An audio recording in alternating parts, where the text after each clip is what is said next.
বলো কি বলবে, 1 মিনিটে বলো।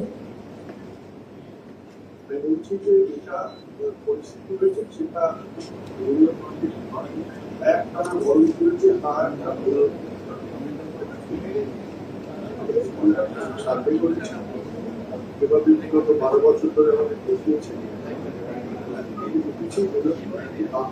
কারণ হচ্ছে জিনিসের দোকান কমে।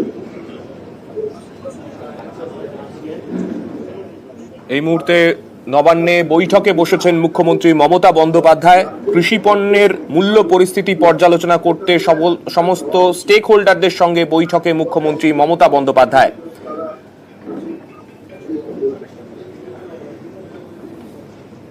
ঠিক আছে, আপনার কাছে মোটামুটি একটা শুনলাম। আমি আমার ওপিনিয়নটা, আমাদের যেটা ইনফরমেশন, এটাকে একটু সরিয়ে দাও। এদিকে তোমার মুখ দেখা যাচ্ছে না, এদিকে একটু সরিয়ে দাও। আমাদের রাজ্য মন্ত্রিসভার সহকর্মীরা সহ এখানে যেসব ডিপার্টমেন্ট এসছেন সকলকে নিয়ে ভার্চুয়াল মোডেও আমাদের ডিএমএসপিরা সকলে আছে, তাছাড়াও লাইন ডিপার্টমেন্ট আছে, কৃষি বিপণন দপ্তরের প্রতিনিধি, কৃষি দপ্তরের প্রতিনিধি, ফুড ডিপার্টমেন্ট থেকে শুরু করে, পুলিশ থেকে শুরু করে, হর্টিকালচার থেকে শুরু করে, আরবান থেকে শুরু করে, রুরাল থেকে শুরু করে সবাই আছে। এবং বিভিন্ন বাজার কমিটির সদস্যরা, বাজার নিয়ন্ত্রণ সংক্রান্ত রাজ্য সরকারের টাস্ক ফোর্সের মেম্বাররাও আছে। দেখুন, এটা তো ফ্যাক্ট, সারা দেশ জুড়ে নিত্য প্রয়োজনীয় জিনিসের দাম নাগালের বাইরে চলে গেছে। এন্ড প্রাইস রাইজটা এটা কিন্তু স্টেট সাবজেক্ট নয়, এটা সেন্ট্রাল সাবজেক্ট। কিন্তু central government has completely failed in controlling the prices of essential commodities in the country, যেটার জন্য আমরা সকলে সাফার করছি। বাট কেউ যদি একজন চোখ বন্ধ করে থাকে, তো আমরাও বা কেন আমাদের চোখটা খুলে ওদের চোখটা খোলানো শেখাবো না? লাস্ট 10 দিনে আমার মনে হচ্ছে দামটা আরো বেশি বেড়ে গেছে, নতুন গভর্নমেন্ট ক্ষমতায় আসার পর। হয়তো শেয়ার টেয়ারে টাকা তুলেছে বা পার্টি ফান্ডে টাকা দিয়েছে, কিছু একটা ব্যাপার হবে, আমি নাম করে বলছি না, বাট কিছু একটা হয়েছে যার জন্য সরাসরি মানুষের টান পড়েছে হেসেলে।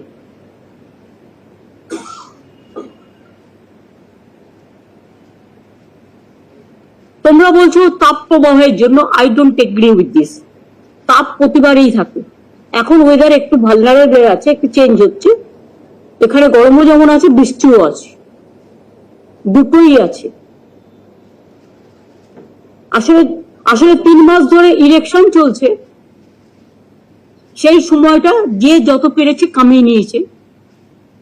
গভর্নমেন্টটা তো তখন ইলেকশন কমিশনের আন্ডারে চলে যায়, আর ইলেকশন কমিশনের তো এসব দেখার দরকার নেই, শুধু অফিসার চেঞ্জ করলেই কাজ হয়ে যায়, আর রুলিং পার্টির দালালি করলেই হয়ে যায়। ফলে অফিসাররাও সব মনে করে ইলেকশন এসে গেছে, 3 মাস কাজ করতে হবে না, ঘুমিয়ে পড়ে। যে কেয়ারটা নেওয়া উচিত ছিল সেই কেয়ারটা ঠিক মতো নেওয়া হয়নি। এই 10 দিনে হঠাৎ করে সারা দেশে এত দাম বাড়লো কেন?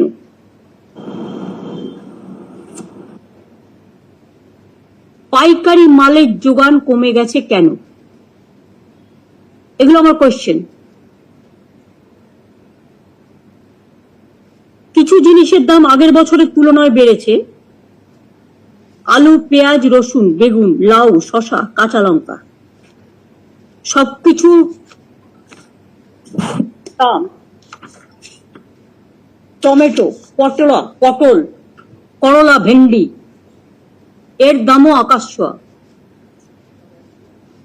যদিও গতবারের তুলনায় কিছু কিছু জিনিসের দাম কম হয়েছে, কিন্তু এখন আমি দেখতে পাচ্ছি বর্ষা এসে গেছে, তাও কিন্তু দাম কমার লক্ষণ নেই। বাজারে যেতে মানুষ ভয় পাচ্ছে।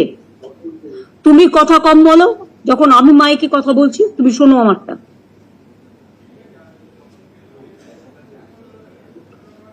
আলুর দাম গত বছর এই সময় ছিল 35 টাকা, এই গত বছর এই সময় ছিল 22 টাকা। কিন্তু এবারে আছে 35 টাকা। কেন হলো কারণটা আমি পরে আসছি। পেঁয়াজ গতবারে ছিল এই সময় 35 টাকা। আমি এটা আমাদের স্টেটের কথা বলছি, অন্য স্টেটে এর ডাবল, 3 ডবল। পেঁয়াজ আগের বারে ছিল 35 টাকা, এবারে হয়েছে 50 টাকা।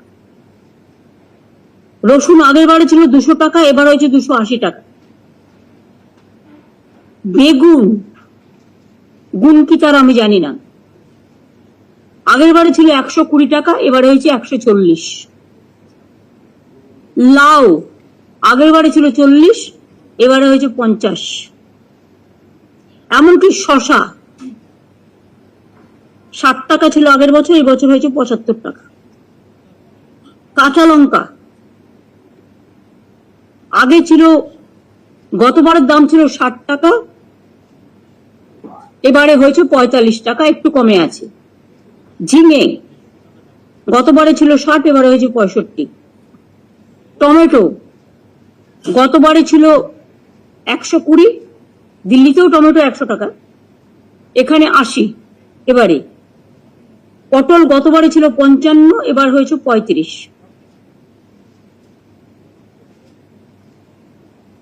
করলা গতবারে ছিল 100, এবার হয়েছে 75। ভেন্ডি গতবারে ছিল 80, এবার হয়েছে 75। অর্থাৎ দাম কমেছে গতবারের থেকে কিছু কিছু, যেটা কাঁচা লঙ্কা, ঝিঙে, তাও ঝিঙে হিসেবে দামটা খুব বড্ড বেশি। টমেটো 80 টাকা কিলো হওয়া উচিত নয়। পটল 35 টাকা, বাপরে বাপ। করলা ভাজলেই এইটুকু হয়ে যায়, 75 টাকা। ভেন্ডি, ঢেঁড়স, নামটাই ঢেঁড়স, তারও এত দাম, তার লোকে খাবে কি? আলু, অন্য রাজ্যে আলুর দাম চলছে 45 টাকা, পেঁয়াজ চলছে 70 টাকা। নাসিকের পেঁয়াজের দাম ক্রমাগত বাড়ছে। আমাদের এখানে আলিপুরের পেঁয়াজের দাম কি বললাম? দাঁড়াও, গতবার সে তুলনা করি। আলু আগের বারে ছিল 35, এবারে হয়েছে 22। আর পেঁয়াজ আগের বারে ছিল 35, এবারে হয়েছে 50। এটাকে ফিরিয়ে আনতে হবে। পেঁয়াজে আপনারা নাসিক থেকে কেন আনেন? আমি নাসিক থেকে পেঁয়াজ কেন আনবো? আমি তো এখানে পেঁয়াজের স্টোরও বানিয়ে দিয়েছি। নাসিক থেকে আনতে গিয়ে ট্রান্সপোর্ট খরচা আমার কি বাড়ছে না? ডিসেম্বরে আমরা আত্মনির্ভর হয়ে যাব।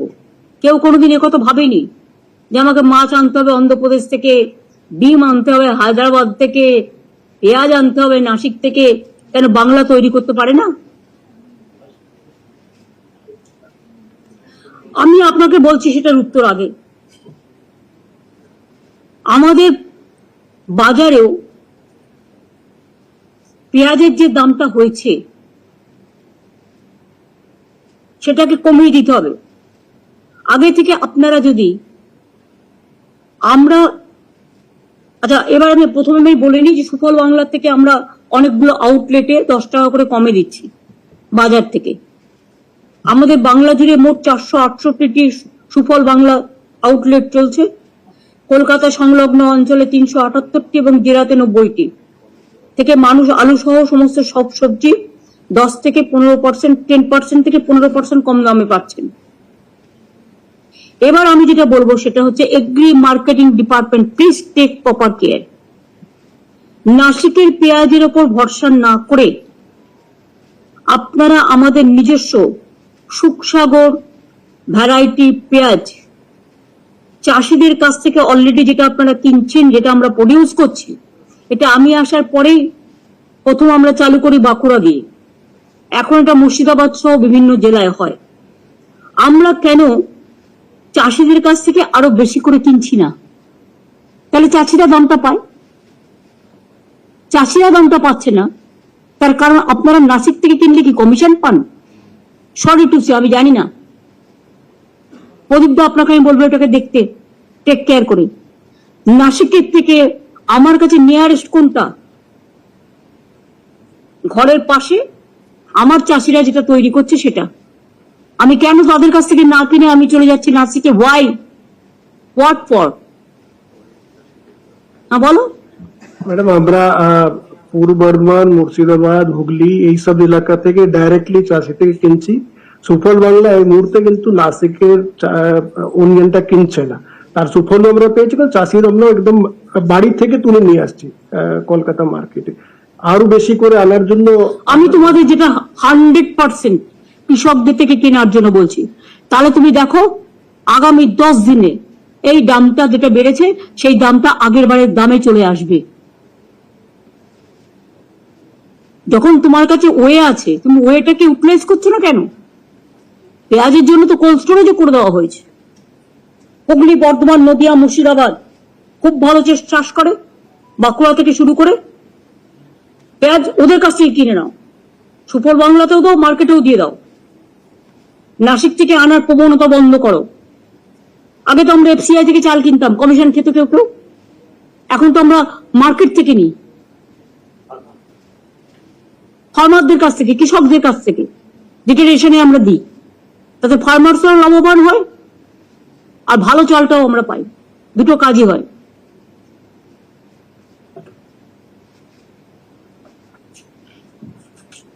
আমি অনেক স্টাডি করে এটা করেছি। সুফল বাংলায় এখন বাজার দরের থেকে কেজি প্রতি 8 টাকা কমের পেঁয়াজ বিক্রি করছেন।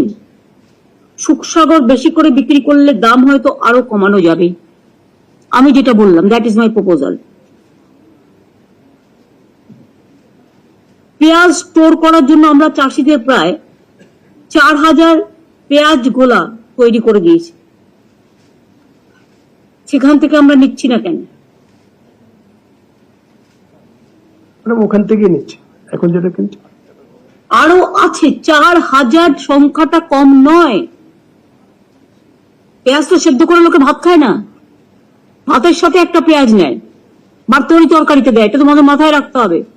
4000 পেঁয়াজের গোলা আছে, যতটুকু ওদের লোকাল প্রয়োজন রেখে বাদ বাকিটা নিয়ে নাও, কিনে নাও।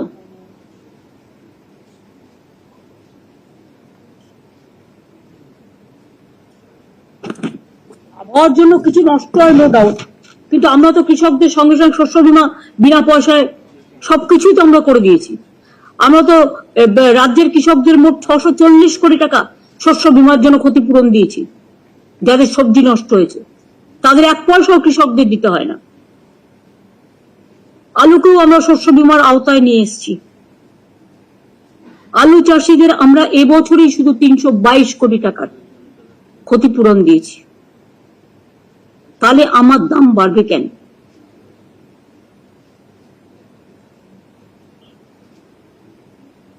দু 2019 সালে আমরা এই শস্য বীমা টিমাগুলো চালু করেছি বিনা পয়সায় রাজ্য থেকে, সেন্ট্রাল থেকে 1 পয়সাও আমরা নিই না।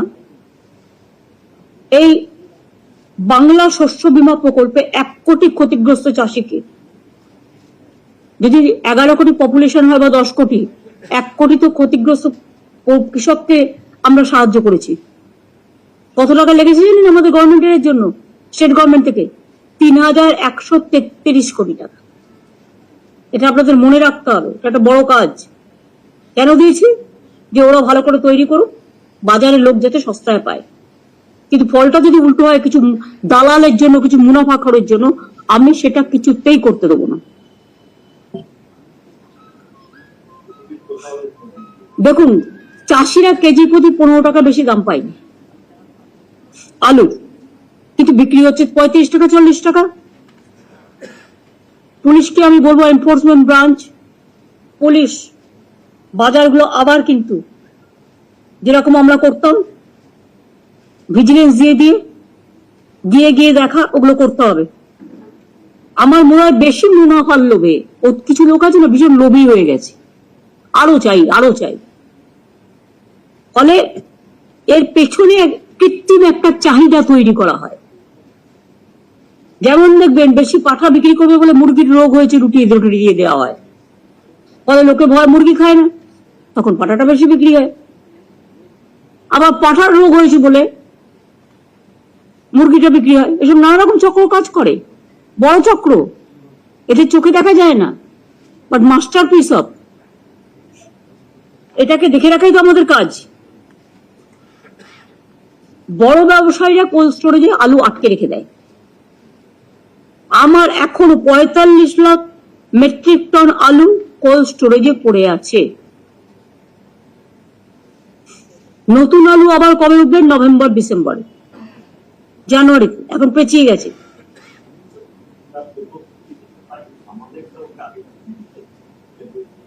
দাঁড়ান, এসব আপনার বলার দরকার নেই, বুদ্ধি খরচ করুন। যেটা হচ্ছে, ধরুন মোট 60 লাখ মেট্রিক টন আলু কোল্ড স্টোরেজে ছিল,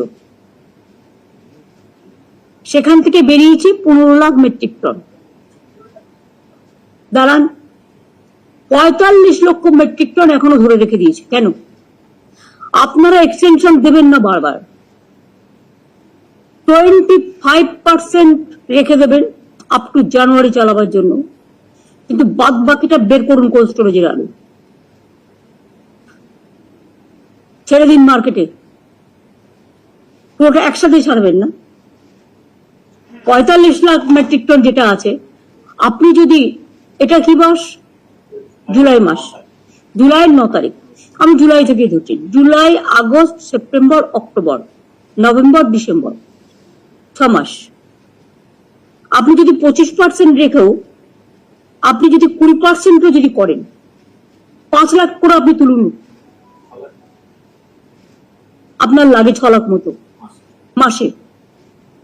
তো 6 লাখ মতো হলে 6 6 36 হয়ে যাচ্ছে, 9 দিন পেরিয়ে গেছে অলরেডি, 36 হচ্ছে, তারাও তো 9 লাখ মেট্রিক টন ধরে রাখতে পারবে। হ্যাঁ, তো ঠিক আছে, আমার এত তর্ক করার দরকার নেই, তারাও তো আপনার থাকছে এক্সট্রা, কিন্তু বেরিয়ে দাম বাড়াচ্ছে কেন? তাহলে দামটা এত নেওয়া হচ্ছে কেন? কারা নিচ্ছে? কি কারণ? এত ফেসিলিটিস দেওয়ার পরেও এই আলুটা বাইরে বিক্রি করে দেওয়া হচ্ছে না তো, রাজ্যের বাইরে। দাঁড়ান, বর্ডার চেকিং হবে, আমার রাজ্যে আগে আমার চাহিদা মিটবে, তারপরে বাইরে আমি মেটেরিয়াল পাঠাবো। আমার পেঁয়াজ চলে যাচ্ছে বাংলাদেশে, আমি তো যেতে বারণ করিনি, আমার পোষাবে, তারপরে তো আপনি দেবেন। নাসিক থেকে নিক, কোনো অসুবিধা নেই, নাসিকে পেঁয়াজ বেশি হয়। আমার পেঁয়াজ এখানে বিক্রি না করে মুনাফাখোররা চলে নিয়ে যাচ্ছে অন্য দেশে, আর আমার রাজ্য কেন সফর করবে?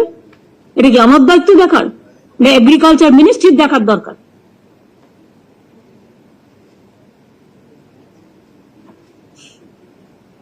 তাহলে বাজারে আলুর স্টেডি সাপ্লাই রাখতে হবে যাতে মানুষ বাঁচে। 6 লক্ষ মেট্রিক টন করে বের করুন, তাহলেও কিন্তু বীজের আলু থাকবে আপনার কাছে। আর বীজের আলু তো আপনারা এক্সট্রা বীজ তৈরিও করতে পারেন, আমি সে কথাই বলছি, আরো করতে হবে। আগের বারেও মনে রাখবেন, নতুন আলু আসার পরেও পুরনো আলু কোল্ড স্টোরেজে পড়েছিল, সেইগুলো তো নষ্ট হয়ে যায়, কালচে হয়ে যায়, একটা গন্ধ হয়ে যায়, একটা দাগ হয়ে যায়, তাতে তো যে রাখছে আলুটা তারও ক্ষতি হচ্ছে। নতুন আলু আপনার যেই উঠবে, আপনি 5% রেখে বাদ বাকিটা বাজারে ছেড়ে দিন।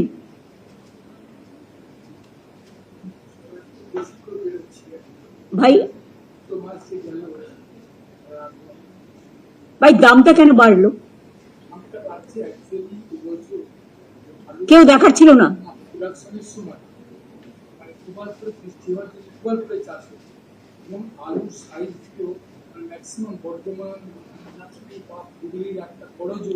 আলু সাইজ ছোট হয়ে গেল, এবং সেই সাইজ ছোট হওয়ার জন্য এবার আলুটা গ্রেডিং করে বড় আলুগুলো প্রেফার করে, যার ফলে দামটা এরকম হয়ে যাচ্ছে। না, এরকম হবে না। একটা বস্তা ঢাললে করে, শুনুন, আমি একটা কথা বলি, এসব বললে হবে না, এসব লেম এক্সকিউজ। বস্তা হলো বলে সাইজটা ছোট হয়ে গেল, এবার কি? আমি তো কখনো শুনিনি, এটা বৈজ্ঞানিকদের দিকে রিসার্চ করার ব্যাপার।